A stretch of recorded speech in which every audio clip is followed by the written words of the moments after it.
Welcome to the Redvee TV preview show, supported by A-Star Recruitment for the 2022 season, as we look ahead to the round 24 clash this Friday evening against Hull KR. Mr. Cunningham, nice of you to join us. Good evening. Enjoy last weekend. It was, nice trip over to East Hull. Nice weather. Couple of hours on the marina. Few star of priming, which I'm apparently not allowed to drink anymore. But yeah, good result. Is that added to a list, Kev? Yeah, Blue Moon, Star of Priming, Madra, Beer Moretta, Erdinger. So, after the performance away at Salford, complete role reversal. We were all of a sudden the dominant Saints. We've come to expect a little bit over the last few years. Once we got on that roll, there was no stopping us. And obviously Christian Wolff, the main man, picking the right players in the right positions once again. Yeah, none of this round pegs and square holes or whatever it is they say. I watched all of his post-match stuff and the Insta fan reactions when I'm on the treadmill the day after, and he was asked a question about the way we finished the first half and he was asked by several different journals. I think that main guy who proper gets on my nerves. I don't know who he is. I don't know why he's the main guy, but he does get on my nerves. And then Mike Critchley asked him, and somebody else asked him about what did you think of Hull in the second half, and he was trying to be diplomatic, saying he was a bit disappointed, really, the way they came out with no intensity. He expected them to have a bit of fight, bit of fire in the belly straight from the half-time, like they got a bit of a telling off from Hodgson, and they just came out and moseyed on through the second half. And we were consummate professionals in the sense of we knew where the weaknesses were. We know that left edge of theirs is poor, and we attacked that with Tommy going in twice and Connie going in twice. And yeah, it's nice to throw a big score on a team. I remember a couple of years ago under Albrook, we went to Salford, and I think if I remember rightly, we got a player sent off and then absolutely demolished them, 60 odd points or something. And then I think we played Huddersfield at home the next week, and we absolutely smashed them as well by a very similar scoreline. And on the notion of having that performance and going into a short turnaround, camp will be buzzing, players will be confident. Hull KR, whilst Wolf mentioned about they've got a pretty strong 1, 6, 7, 9 middle, there's a lot of young boys in that squad, and 3 or 4 of them going to be in the 17. And I think if we can get a decent start and a bit of noise from the fans, we can probably post another good number. Yeah, obviously, Danny Maguire this week, he was talking. Obviously, I think they've got about 17 bodies out injured. And then obviously they've picked up a couple of suspensions. Danny Maguire was even saying himself that he might pull his boots on.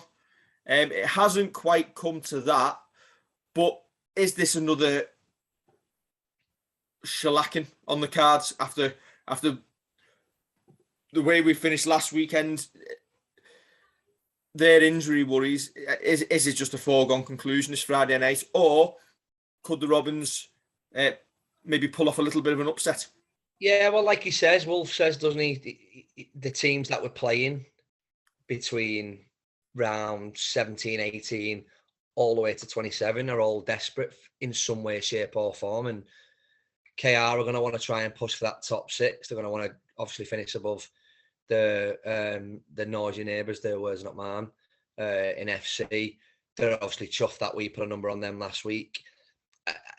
I don't think, for me, I didn't go to Hull expecting us to perform the way that we did, and as probably everyone else, after the first 10, 15 minutes, when they go in on that right edge, you're thinking, oh no, not again. And I think you boys mentioned it in the instant fan reaction.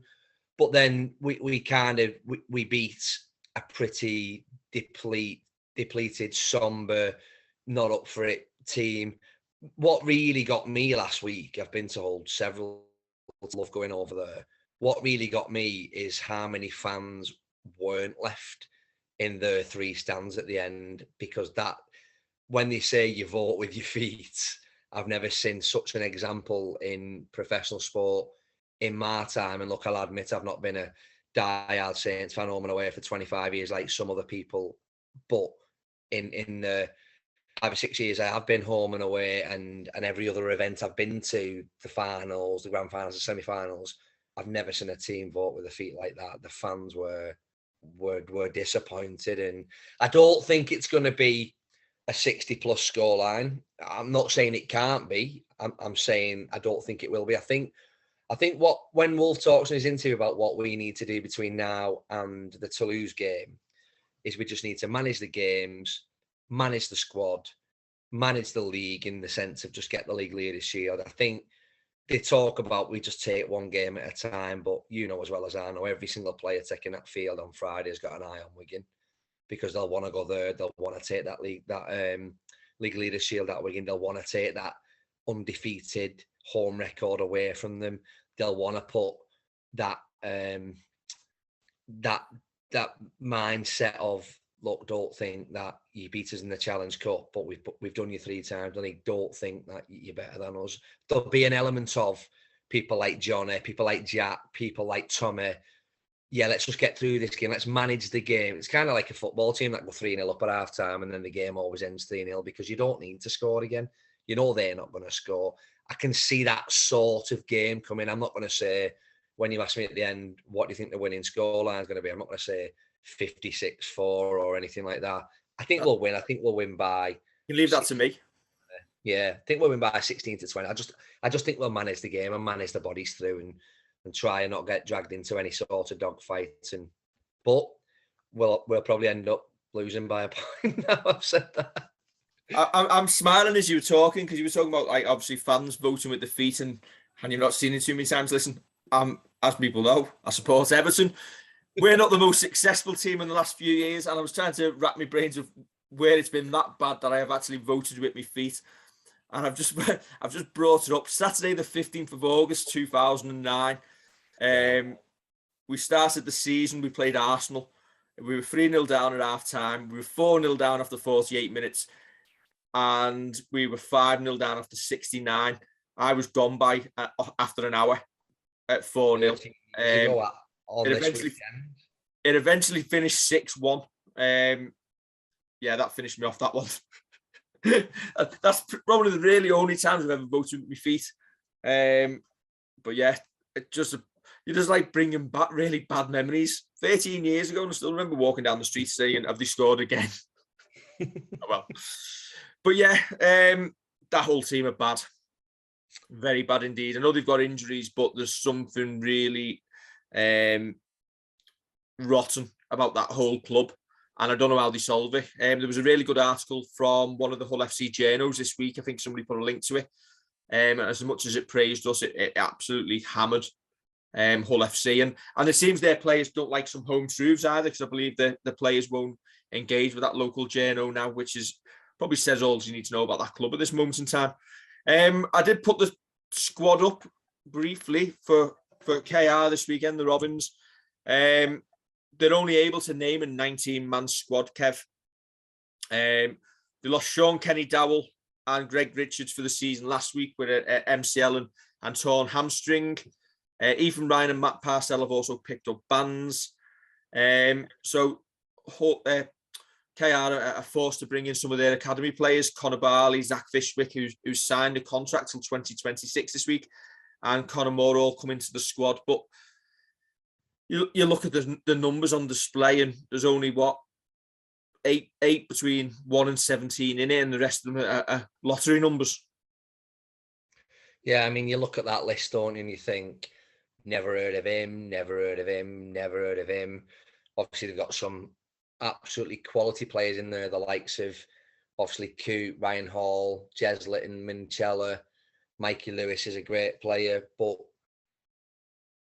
and when challenged on it, Wolf was asked about, is it going to be another kind of drubbing similar to the question you've just asked me, and he talked about that spine, and with that spine and with someone like Coote running things from the back, you've always got to be wary that they'll have something, particularly from the back. I think you look at the forwards and you look at what they're probably missing in there, and you look at our potential pack with your Matty Lees, with your Alex Walmsley, with Energy LMS off the bench, and with thanks for the shout out in the instant fan reaction, Iggy Parza, who was just again wrecking ball, sensational again on the weekend, and I just can't see how, other than the first 15-20 minutes, and when maybe Walmsley goes for a rest or Matty goes for a rest, how they're going to live with the fact that LMS, who's just probably one of the best games he's had in a Saints shirt on Sunday, Parzy's just getting better with every minute he spends on the pitch. I can't see how they're going to live with that constant turnover of outstanding ability in our forward pack. And okay, we're a bit depleted in the back line, but I still think, looking at what they've got, we're just going to have a little bit too much, especially when you look at the fact that Jack Wellsby's coming back into the halves combination. Given they came to us a couple of months ago and suffered a 36-18 defeat with a stronger team, they're on a little bit of a hiding to nothing with the squad they're bringing. Is it a case of, do you know what, nothing to lose, chance our arm, and they'll throw it about a little bit? Maybe take a leaf out of, was it Wakefield when they came to us and Salford did it as well and caused us problems a couple of times. I only see where teams have done that, but I think, I don't know, I'm sure some of that's been put on video this week in whatever it is Wolfie does leading up to the week, because he said on Sunday that they weren't going to do an awful lot this week, and it'd be more about preparation and looking at the opposition rather than stuff on the field. But yeah, even with that style of play, there'll be, I mean, look, if everything comes off and every pass they try turns into goal, like Salford, I still can't see them enough over the duration of an 80-minute game away from home after a 2.5-3 hour journey to turn us over. And it kind of feels a little bit to me like they've not got an awful lot to play with. They might have had 2 or 3 there where they could have gone, could play on an injection or could play, but it's a risk. And they've gone, we're at the champions. We're probably not going to win if we took our best team. Let's just take a squad, get the game done with, and attack them last 3 games and try and get the top 6 that way. So if that's the case, I mean, when Maguire said, and I was reading it, and I thought it was a very tongue-in-cheek comment he'd made, but then I've actually seen the interview, and he seemed really genuine. Like, look, I might actually have to register myself as a player again and put my boots on. And I don't want to see Danny Maguire playing against Saints ever again in my life, if I'm truly honest. If you look at the stats, Saints have won the last 12 against KR. The last time they beat us was in 2015 when they beat us by 2 up at Craven Park. We've won our last 8 at home against them. They last beat us away in 2013. So on paper, the stats all go with us. Our record victory in Super League is 68-12, 56-point margin. Could that realistically be under threat?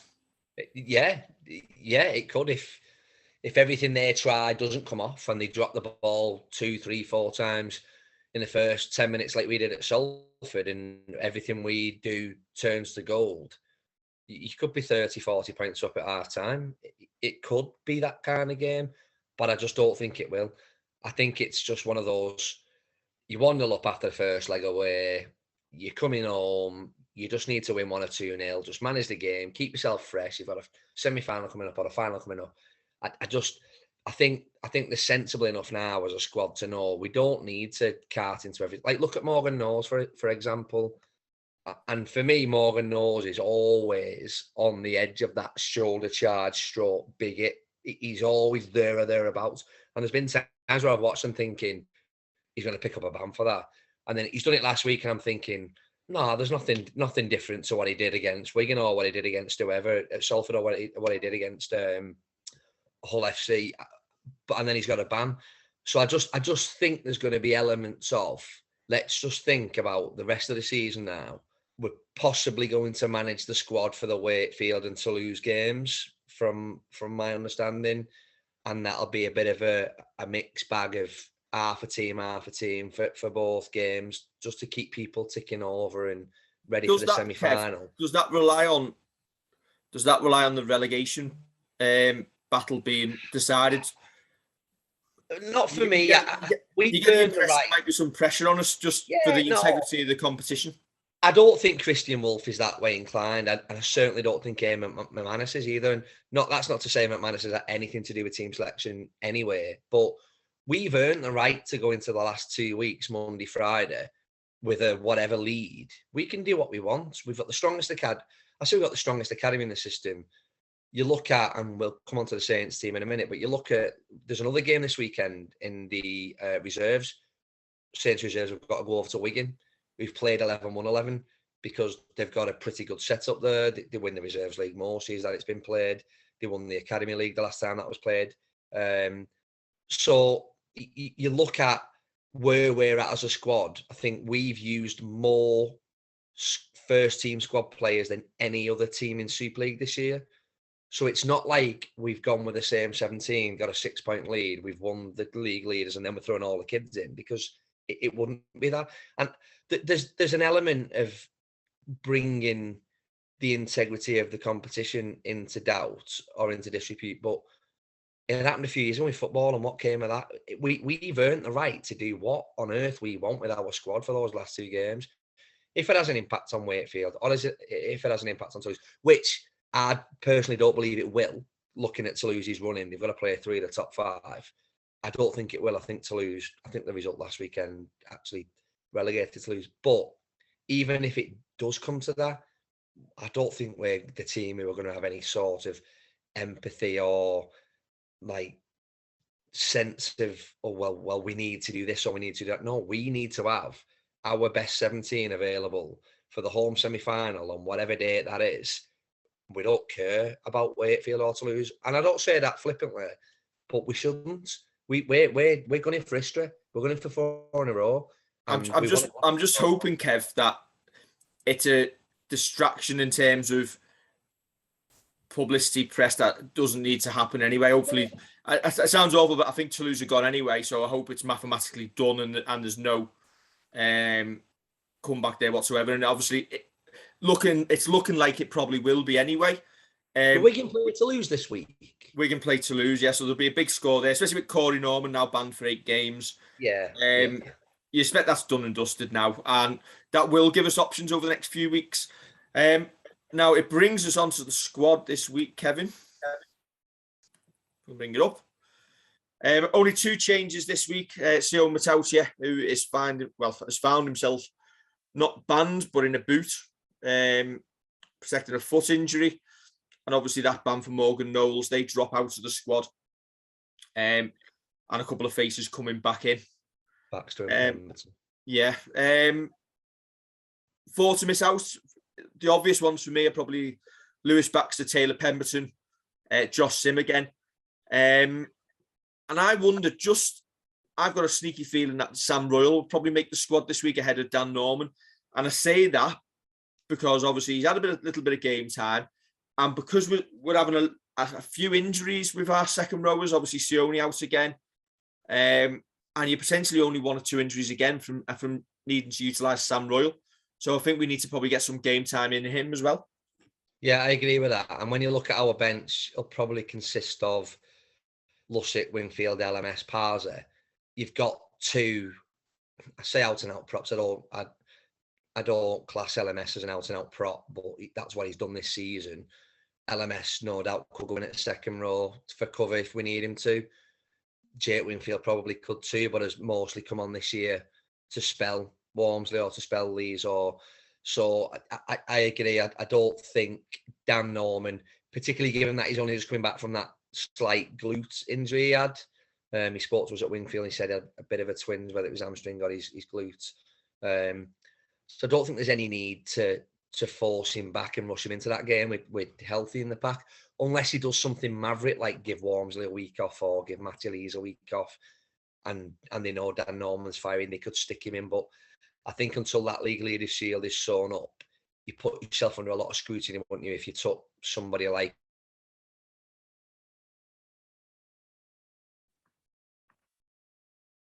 You've gone on mute, Kev. Where have you gone? Can't hear you. Have you got me? He's back. He's back. Where did I finish? I don't know, but we'll carry on. I've been under a lot of scrutiny. People got the idea. The spine of the squad. You'd assume that players are going to line up in similar positions. Who comes in at centre for you? I think you're in the group I'm in where we had the good old Ben Davies conversation. That performance by him in particular on Sunday was probably his best in a Saints shirt for the first team. In my opinion, I thought he was composed. He let other players. He let Johnny run the show. He let Opoati do his stuff when he chimed into the line, and he just did that bit part playing in the middle. When he got moved into the centre, took his tries well. It's got to be Ben Davies in the centre, in my opinion, with Benison. Opoati just looked every ounce the absolute consummate professional. In which case, Kev, where do you line up? Obviously Jack Wellsby comes back in the halves. Obviously, it's the obvious answer. Yeah. My only slight concern is the Davis Benison thing when you've got Urrell and Makerson on one side, and we know that Tommy can play on the left. Do you maybe split it this week? No, I don't think they will. No, because Ryan Hall will line up left edge against Tommy on the right, and Tommy can do a job there, can't he? Unless anything happens in the game where Ryan Hall goes over to that right edge, they could just say Tommy going to switch with John. And I don't think they will, because actually Conrad and Tommy have formed just an outstanding understanding of each other, a brilliant relationship. I mean, that inside ball from Makinson when it's like a basketball pass and Connie just bars his way over. They seem to have that kind of intuition and that kind of level of telepathy where they know what each other wants. Some of them outside flicks that Connie's put Tommy in with this season have just been sublime. So I don't think that they'll change that. I think sometimes when you look at our edges, and what we don't do well enough as fans is celebrate the work that the second row is sometimes doing. That really covers people like John Benison and Ben Davies. So when you look at the fact of Belly, who's just all out energy, probably coming in on that right edge, and then Joey Batch coming in as well, who again's all out energy. And I think Benison's developed enough. Ben Davies is solid enough in defence. And with the likes of Wellsby and John slitting either edge as well, I think we've got more than enough there to deal with, not just OKR, but the majority of Super League teams. Predictions then, Kev? I think we'll win. I think we'll win comfortably. I think it'll be one of those 12 rounds, win the first couple and just box them at arm's length type of games. Do think I worry about the impact that the men in the middle are having on games at the minute. I know we don't like bagging referees, but I just think sometimes you can feel like you're at a game and you get a 6 again, a penalty, another 6 again, and you're like, it feels like you're trying to square things up. I get that they want to keep the end of the year interesting, and obviously no one wants any team running away with it, really, particularly us. But yeah, if I was a betting man, I'd probably go 21-25. Okay, I've done Saints by 48. Listen, we've just gone away to FC and put 60 on them. Why? With the amount of injuries that Hull KR have got on the squad we've got out, why not?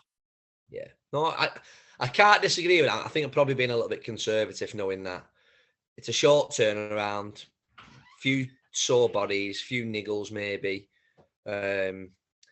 We just need to get through that game, A, healthy, B, without any bans, and knowing that regardless of what Wigan do, it's in our hands then to go over there and do the damage we need to do next Friday. Now, speaking of Wigan, people obviously don't know me well enough when I go on a fishing expedition. They've announced, obviously, the playoff semi-finals. One will be on the Friday evening on Sky Sports, and the other is going to be 12:30 on the Saturday. If Wigan finish second, which is looking likely. They will have to play on the Friday night if they want to play at the DW Stadium, because Wigan Athletic, the landlords, are at home at 3:00. They can't play at Bolton because Bolton are at home. They can't play at Widnes because Widnes FC, the mighty Widnes FC, are at home. They can't play at Leigh Sports Village because Man United's Man United women's team are at home. They're running out of options apart from A, play it at Wyre, B, play it at Saints, which would make sense because the Sky cameras are already going to be there for the Friday night. They'll be back there on the Sunday for the women's grand final. So would it not make sense just to economically just keep the cameras there? Because obviously Sky will provide the camera coverage for Channel 4 as well, and the same outside broadcast company. And you know what? I put it up and I've obviously stirred the pot a little bit and just let it run. And it's like Wigan is chomping at the bit on it. I mean, we're assuming. I didn't understand that Wigan, and I've not checked this personally, but I'm told off several people that Wigan have still got to go to Catalan again. So given the fact that they've got to play us, Catalan don't appear to have a difficult running. The fact they've got to play Toulouse again. Obviously, they've got to play Wigan. I can't remember who it is they play this week, but I don't think that. When I looked, I said earlier in a conversation with someone, yeah, we're going to finish second, but they're actually only 3 points clear of Huddersfield and 4 points clear of Catalan. Catalan have got Salford this week. Huddersfield have won this evening, so they now are a point behind Wigan. But listen, I just don't see where Wigan are going to drop these points. Would it be shocked if we got turned over by Wigan next week? No. I wouldn't. I genuinely wouldn't, because the importance of it isn't there as much for us now. Wigan have got Toulouse this weekend, Hull KR away, Catalan. They essentially win, 2 out of the 4? I think the home and hose, really. I don't think Huddersfield are probably going to win out, given they've got Leeds away. They've got Leeds away next, Warrington, and then Wakefield. I mean, history tells us, doesn't it, that generally the team that finishes top plays in the first of the elimination semi-finals. You get that extra day off. Well, when you look at it, it's always been the broadcaster's decision of who they want to show. Now, Channel 4 have never been in that conversation, though, have they? No. So would you be surprised if it just got announced Sky shows Wigan versus whoever? No, they can't call Pie Sports for no reason, are they?